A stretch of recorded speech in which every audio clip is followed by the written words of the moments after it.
네, 현재 미니 나스닥은 1.2% 상승해서 12,993.75포인트 지나가고 있습니다. 네, 지금 뒤에 선물 차트가 띄워져 있는데 개장하자마자 또 상승폭을 그리면서 올라가고 있습니다. 일단 이 시점에서 어떤 뷰 가지고 계신지 팻말 먼저 들어볼까요? 네, 하나, 둘, 셋. 나스닥은 관망 들어주셨습니다. 혹시 연준 때문인가요?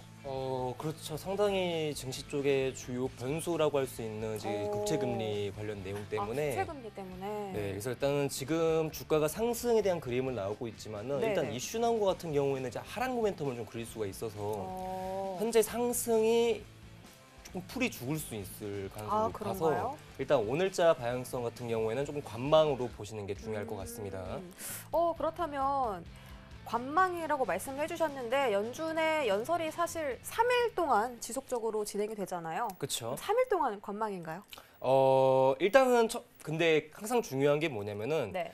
처음 연설이 되게 중요해요. 그다음에 첫 번째 연설을 하고 나서는 두 번째, 세 번째 내용 같은 경우는 좀 동일할 수가 있어가지고 그래서 첫 번째 내용이 어느 정도 이제 증시에 힘을 조금 실어줄 수 있는 내용이 나올 수 있다면 외려 이제 조금 다른 방향성을 좀 보겠지만은 현재는 조금 시장을 좀 기다리고 좀 관망을 해야 되는 상황이라고 보고 있습니다. 네.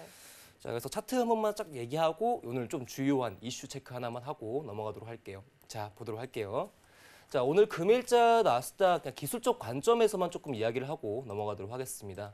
현재 분봉은 이제 당일 개장했다 보니까 조금 변동성을 좀 빠르게 체크할 수 있는 뭐 중장기 분봉이라든지 뭐 60분봉이라든지 240분봉 캔들이 아니고요. 자, 1분봉 캔들로 지금 보고 있습니다. 자, 현재 제가 오늘 나스닥에 대한 주요 저항가 포인트를 좀 잡았던 자리가 오늘 이제 제 노란 톡방에 들어오신 분들은 아실 건데 이제 네. 12,990 레인지 정도 구간이랑 이제 70 정도 되는 구간대를 좀 같이 연동해서 보라고 말씀을 드렸거든요. 그래서 이 구간에 대한 매물대 체크가 지금 어느 정도 지금 저항이 이루어진 상태에서 1차적인 눌림은 나왔지만은 현재 이 구간대를 돌파하는 상승 그림이 지금 나오고 있는 상황입니다. 그러다 보니까 지금 현재 나스닥에 대한 추가적인 저항대 하나랑 지금 현재 이루어질 수 있는 지지대 하나만 체크하고 이야기 넘어가도록 할게요. 자, 나스닥은 현재 지금 주요 저항 포인트는 13,060포인트 구간 체크해 주시고요. 그리고 현재 지지에 대한 구간을 조금 확인할 수 있는 자리값 같은 경우에는 자, 12,980 정도 가격대 두 군데 체크해 주시고 보시길 바라겠습니다. 자, 그리고 나스닥이 전체적으로 이제 상승 힘을 조금 이제 꺾어서 이제 무너지는 경우가 발생할 수 있는 자리값은 현재 12,920 레인지 포인트 구간이 무너지게 된다면은 현재 상승분을 다 반납을 하고 오늘 금일자 주요 구간까지 좀 이탈하게 되면서 800선 정도도 좀 위협할 가능성이 높거든요. 그래서 현재 매수와 매도 포지션을 조금 고민하시는 분들은 오늘 말씀드렸던 주요 지지 포인트와 저항 포인트 체크하시면서 보시길 바라겠습니다. 여기까지만 하도록 하겠습니다. 나스닥에 대해서는 오늘 지지와 저항선을 말씀해 주셨는데요. 저항대는 13,060포인트, 지지대는 12,980포인트를 말씀해 주셨습니다.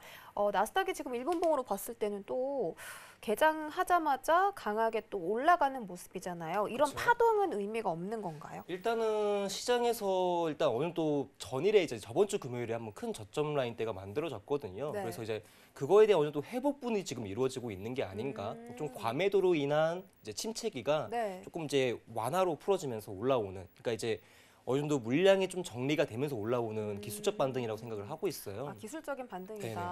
그럼 다시 한번 추세가 하락으로 또 전환할 그럴 수도 수, 있다는 네, 가능성이 말씀이신 높죠. 거구나. 알겠습니다. 혹시 준비해 주신 내용이 네. 또 자세히 있을까요? 네, 일단은 나스닥을 지금 매도 관점으로 시사를 할 수밖에 없는 그 이유에 대해서 이야기를 조금 나눠보도록 할게요. 자, 미증시 이슈 체크 들어가도록 하겠습니다. 자, 일단은 여러분들 금요일까지 저번 주 금요일 아마 미장까지 매매하신 분들 같은 경우에는 한번 나스닥 차트를 한번 체크해 보시면은 지금 나스닥이 주요 지지였던, 그러니까 어떻게 보게 되면 가격대였던 13,000 레인지를 포기를 하고 이제 반납을 하고 이제 금요일자 미장의 가장 거래량이 높은 시간대에 장중에 이제 12,600 680선까지 하락점을 기록을 했습니다. 그러니까 엄청나게 큰 하락폭이 한번 이어진 거고 지금 이제 분봉을 짧게 1시간 봉을 좀 체크하시게 되시면은 아마 꼬리가 긴 캔들이 아마 많이 만들어졌을 거예요. 이제 지속적인 하락 오버슈팅이 많이 나왔었습니다. 그만큼적으로 장에 대한 변동성이 높았고 시장에 대한 불안 심리도 같이 포함되어 있다고도 볼 수가 있죠. 자, 이렇게 나스닥이 이제 12,680선까지 하락했던 이유는 간단합니다, 여러분들. 자, 국채금리, 자, 가장 기본적인 스탠다드로 볼 수 있는 미국채 10년 금리가 장중에 큰 상승 오버슈팅이 이루어졌기 때문인데요. 자, 금리가 왜 한 번 더 큰 반등을 이루어졌냐? 자, 바로 내용이 이겁니다. 연준이 이번 3월 FOMC에서 이제 금리에 대한 가이던스를 제시하지 않고 시장에 뭔가 좀 기대하는 발언을 하지 않고 마감이 됐습니다. 그로 인해서 이제 금리가 다시 한번 변동성을 보여주면서 1.75%까지 상승을 했고요. 또 한 번 그러니까 연준이 시장을 이제 또 한 번 실망을 시켰습니다. 바로 이제 오는 3월 31일에 SLR이라는 완화 조치 종료가 이제 연장되지 못하고 종료 시점을 잡았는데요. 자, 이 SLR이 왜 종료가 되면서 시장의 금리에 큰 변동성을 줬는지 이야기해 보도록 하겠습니다. 자, 일단 SLR이 무엇이냐면은 단순한 단어로는 이제 보완적 레버리지라고 보실 수가 있어요. 자, SLR이 처음에 어떻게 생겼는지에 대해서 이야기를 좀 하도록 하겠습니다. 자, 다들 아마 아실 겁니다. 2008년도에 금융 위기가 한번 왔었었는데 다들 아시는 리먼 사태로 인해서 이제 주요 금융 시스템이 한번 무너질 뻔한 적이 있어요. 그때 당시에는 뱅크런이라든지 이렇게 좀 악조건이란 볼 수 있는 재료들이 상당히 많이 나왔었는데 뭐 이때 당시에 이제 우리가 지금 처하고 있는 환경이랑 좀 마찬가지로 이제 우리 2020년도에 코로나 팬데믹이 이루어졌을 때 연준과 재무부가 손을 맞잡아가지고 양적 완화를 했던 것처럼 자 시장에 부양을 했던 것처럼 2008년도 이 당시에도 연준과 재무부가 손을 맞잡아가지고 똑같이 시장 부양을 하게 되면서 이때 2008년도 리먼 사태를 해결했었거든요. 다시 한번 이제 주가가 오르고 안정화가 찾아왔었는데 이때 연준이 이제 이런 생각을 하게 됩니다. 은행도 망하는 것 한순간이구나. 그때 당시에 대형 은행이라 볼 수 있었던 리먼이 이제 금융위기 때 한 번에 무너졌기 때문에 그래서 연준은 이제 은행들한테 이런 요구를 하게 됩니다. 그 이제 요구가 SLR인데 일단 은행들은 기본적으로 지급 준비율이라는 것을 가지고 있어요. 내용 자체는 간단하죠. 자, 은행이 고객으로부터 받아들인 예금 중에서 중앙은행에 의무적으로 적립해야 하는 비율인데 이제 이러한 제도가 왜 만들어지게 됐냐면은 고객에게 지급할 돈을 준비한다는 고객 보호 차원에서 도입이 됩니다.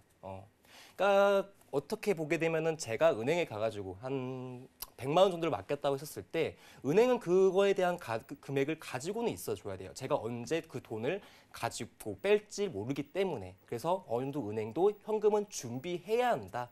어느 정도의 비중의 현금을 준비해야 한다는 게 일단은 이제 지급 준비율 제도라고 보시면 될 것 같거든요. 근데 이제 여기에 건정성 지표를 도입한 게 SLR이라고 보시면 좋을 것 같아요.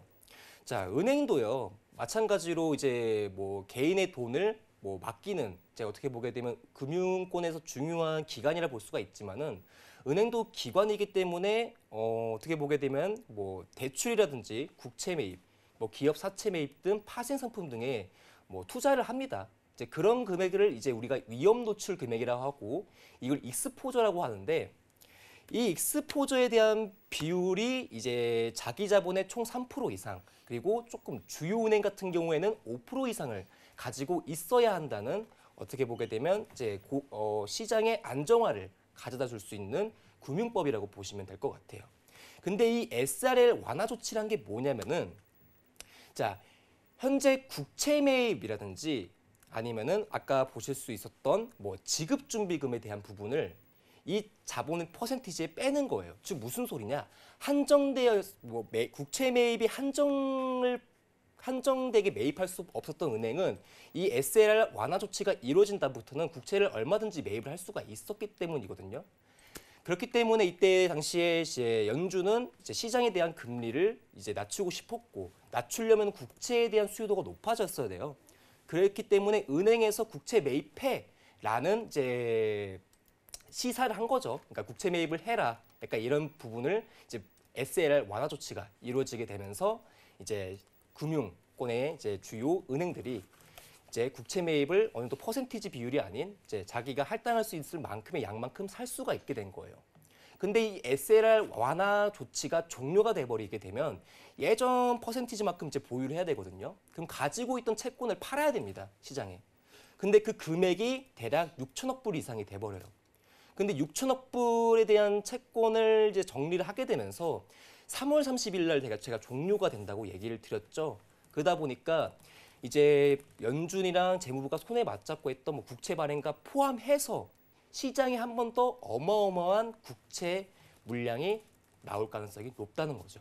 그러면 국채 가격은 다시 한번 하락을 하게 될 것이고 국채 금리가 다시 한번 반등을 세게 보여줄 수 있다. 그로 인해 나스닥에 대한 부분이 사실 위험 소비 모멘텀이 좀 죽으면서 나스닥이 하락 시점을 갈 가능성이 높다라고 보는 거거든요. 그렇기 때문에 이 SLR 완화 조치가 종료했다는 것은 간단해요. 시장의 국채 금리가 다시 한번 크게 반등할 수 있는 뭐 재료가 될 수 있는 내용입니다. 그래서 사실상 지금 나스닥이 상승 포지션을 계속적으로 유지를 해주면서 아까 방금 전 13,000 레인지가 이제 한번 돌파가 됐는데 언제 다시 한번 나스닥이 무너질지 몰라요, 여러분들. 그렇죠? 그러다 보니까 현재는 조금 관망하시면서 현재 시장에서 연준이 이제 어떤 얘기를 할지 조금 기다리시면서 대응하시는 것이 제일 좋습니다. 자, 여기까지 SLR 완화 조치에 대한 얘기 마치도록 할게요.